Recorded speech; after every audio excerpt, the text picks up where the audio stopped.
السلام عليكم ورحمة الله تعالى وبركاته. مشاهدينا الكرام، مرحبا بكم.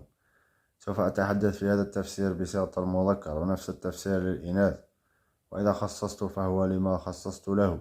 رؤيت في حلمك كوكب مكتوب فيه آية قرآنية تفسر على قدوم أمر مفرح، كأن تتجاوز مشاكل ما وتغير للأفضل قادم.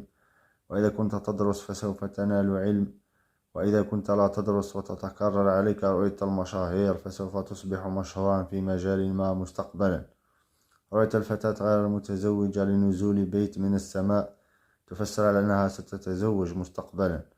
وللرجل غير المتزوج يفسر هذا الحلم على أنه سيتزوج أيضا.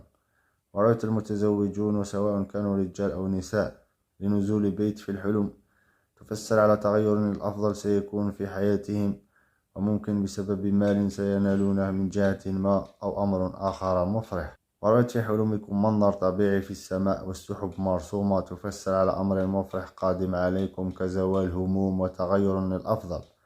الخطوبة ستكون لغير المتزوجون.